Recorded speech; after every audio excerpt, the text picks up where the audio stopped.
প্রিয় শিক্ষার্থীবৃন্দ, কেমন আছো তোমরা? আশা করি সবাই ভালো আছো। আমিও আলহামদুলিল্লাহ তোমাদের দোয়ায় ভালো আছি। আমরা আজকে আলোচনা করব পৌরনীতি দ্বিতীয় পত্রের 10ম অধ্যায়ের একটি টপিক নিয়ে, প্রতিবন্ধী টপিক নিয়ে। আমরা প্রতিবন্ধী সম্পর্কে মোটামুটি সবাই অবগত। তারপরেও একটু জেনে নেওয়া যায়, যারা শারীরিক ও মানসিকভাবে সম্পূর্ণ সুস্থ না, দৈহিক, মানসিক ও বুদ্ধিভিত্তিক ক্ষতির কারণে সমাজে প্রত্যাশিত ভূমিকা পালন করতে যারা সক্ষম নয়, তাদেরকে আমরা বলি প্রতিবন্ধী। সমাজে দুই ধরনের লোক আছে। এক ধরনের লোক নিখুঁত স্বাস্থ্যের অধিকারী, এবং অন্য ধরনের যে লোক এরা বাদে যারা আছে তাদেরকে বলে প্রতিবন্ধী। যারা দৈহিক, মানসিক ও বুদ্ধিভিত্তিক ক্ষতির কারণে সমাজে প্রত্যাশিত ভূমিকা পালনে অক্ষম, তাদেরকেই বলে প্রতিবন্ধী। প্রতিবন্ধীর প্রকারভেদ দুই প্রকার। প্রাথমিক প্রতিবন্ধী, অর্জিত প্রতিবন্ধী। যারা মাতৃগর্ভ থেকে জন্মের পরপরই যারা প্রতিবন্ধী, অর্থাৎ পৃথিবীতে যারা প্রতিবন্ধী হয়ে জন্মগ্রহণ করে, তাদেরকে বলে প্রাথমিক প্রতিবন্ধী বা জন্মগত প্রতিবন্ধী। আরেক ধরনের প্রতিবন্ধকতা আছে, সেটা হলো অর্জিত, অর্থাৎ জন্মের পর কোনো দুর্ঘটনা বা অন্য কোনো কারণে যে প্রতিবন্ধিতা অর্জন করে মানুষ, সেটাকে বলে অর্জিত প্রতিবন্ধী। অর্জিত প্রতিবন্ধী কয়েক রকমের হয়, সেটা আসলে আমরা জেনে নিই। এক, শারীরিক প্রতিবন্ধী। যদি কারো কোনো অঙ্গ কোনো দুর্ঘটনায় ক্ষতিগ্রস্ত হয়, সেটাকে বলে শারীরিক প্রতিবন্ধী। সেটা হতে পারে হাত, পা, নাক, কান, যে কোনো অঙ্গ। দৃষ্টি প্রতিবন্ধী, যারা চোখে দেখে না, তাদের প্রতিবন্ধকতাকে বলে দৃষ্টি প্রতিবন্ধী। যারা চোখে দেখে না, তাদের যে প্রতিবন্ধকতা, সেটাকে বলে দৃষ্টি প্রতিবন্ধী। শ্রবণ প্রতিবন্ধী, যারা কানে শোনে না, সেটাকে বলে শ্রবণ প্রতিবন্ধী। যারা কথা বলতে জানে না, পারে না, তাদেরকে বলে বাক প্রতিবন্ধী। বুদ্ধি প্রতিবন্ধী, যাদের বুদ্ধি সাধারণ সুস্থ মানুষের মতো না, তাদেরকে বলে বুদ্ধি প্রতিবন্ধী। আর কিছু আছে মানসিক প্রতিবন্ধী, যারা মানসিকভাবে সুস্থ না, তাদেরকে বলে মানসিক প্রতিবন্ধী। সামাজিক প্রতিবন্ধী, যারা সামাজিকতা বজায় রাখতে পারে না, এছাড়াও আছে বহুমুখী প্রতিবন্ধী। আচ্ছা, এখন আমরা জেনে নিব প্রতিবন্ধকতার কারণ কি। প্রতিবন্ধকতার কারণের মধ্যে রক্তের সম্পর্ক রয়েছে। এমন কাউকে যদি বিয়ে করে, তাহলে প্রতিবন্ধী সন্তান প্রতিবন্ধী হওয়ার সম্ভাবনা আছে। রক্তের সম্পর্ক বলতে বোঝায় যে চাচাতো, মামাতো বোন, ভাই, এরকম যারা কাজিন বিয়ে করে, তাদের সন্তানই প্রতিবন্ধী হওয়ার সম্ভাবনা আছে। আচ্ছা, উচ্চ মাত্রায় জ্বরের কারণ, যদি কারো উচ্চ মাত্রায় জ্বর হয় এবং সেই সময় যদি মাথায় পানি ঠিক মতো না দেওয়া হয়, কিংবা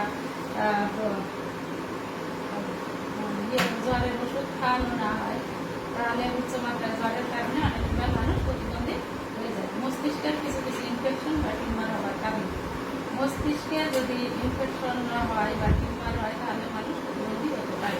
গর্ভ অবস্থায় মা যদি পুষ্টিকর খাবার গ্রহণ না করে, তাহলে মানুষ প্রতিবন্ধী হতে পারে।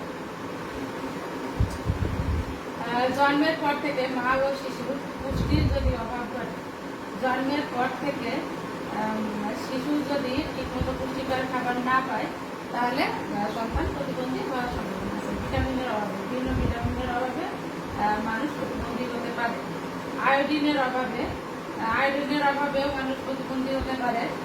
আর এছাড়াও আরো কিছু কারণ আছে, সেটা হলো গর্ভের প্রথম 3 মাসের মধ্যে কোনো ধরনের যদি কড়া ওষুধ কেউ খায়, অথবা কোনো কীটনাশক পান করে বা রাসায়নিক দ্রব্য খেয়ে ফেলে, তাহলে সেই বিষক্রিয়ায় সন্তান প্রতিবন্ধী হওয়ার সম্ভাবনা আছে।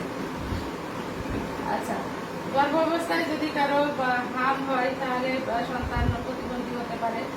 গর্ভকালীন মায়ের হৃদযন্ত্র সংক্রান্ত জটিলতা বা ডায়াবেটিস থাকলে প্রতিবন্ধী হওয়ার সম্ভাবনা আছে। গর্ভকালীন যদি মা মদ পান করে, ধূমপান করে, তামাক পাতা ব্যবহার করে, তাহলে সন্তান প্রতিবন্ধী হওয়ার সম্ভাবনা থেকে যায়। আচ্ছা, অশিক্ষিত ধাত্রী বা ডাক্তারের দ্বারা যদি সন্তান প্রসব করানো হয় তাহলেও সন্তান প্রতিবন্ধী হবে, কারণ মাথায় আঘাত মাথায় কিংবা বিভিন্ন অঙ্গ প্রত্যঙ্গে যদি আঘাত লাগে তাহলে সন্তান প্রতিবন্ধী হওয়ার সম্ভাবনা থাকে। দুর্ঘটনার কারণে জন্মের বিভিন্ন দুর্ঘটনার কারণে মানুষ প্রতিবন্ধী হতে পারে।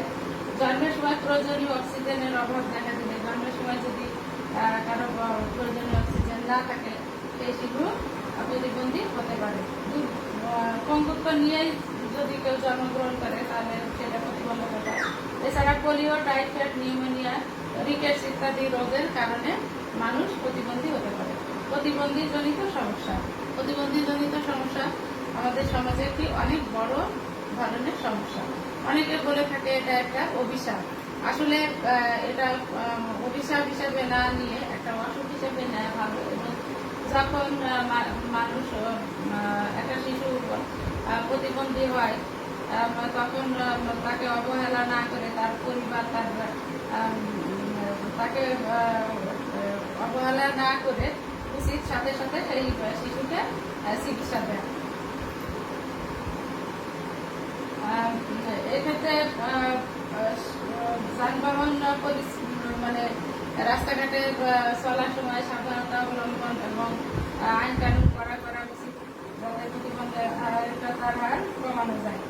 এছাড়াও প্রতিবন্ধকতা সমাধানের উপায় হলো যে গর্ভকালীন যে মাতৃস্বাস্থ্যের যত্ন নেওয়া, তাদেরকে পুষ্টিকর খাবার দেওয়া, তাদেরকে মানসিক এবং শারীরিকভাবে ভালো রাখা, তাহলে সন্তান প্রতিবন্ধকতার হাত থেকে রক্ষা পায়। এছাড়া দুর্ঘটনার হাত থেকে রক্ষা করা, যেরকম যে বিভিন্ন অ্যাক্সিডেন্ট হলে মানুষ প্রতিবন্ধী হতে পারে, গর্ভকালীন মায়ের পুষ্টির অভাবে হতে পারে, বিভিন্ন ভিটামিনের অভাবে হতে পারে। এই জন্য শিশুকে যে জন্মের পরপরই যে নির্দিষ্ট সময়ে 6টি টিকা দিয়ে নেওয়া উচিত। বিভিন্ন আয়োডিন এবং ভিটামিনের অভাব যাতে না থাকে সে ধরনের খাবার শিশু এবং মাকে খাওয়ানো উচিত। এই ছিল মূলত আমাদের সমাজের একটি গুরুত্বপূর্ণ সমস্যা, প্রতিবন্ধকতার সমস্যা। আশা করি তোমরা বিষয়টি বুঝতে পেরেছ এবং বই দেখে আরেকটু বোঝার চেষ্টা করবা। সবাই ভালো থাকো। আল্লাহ হাফেজ।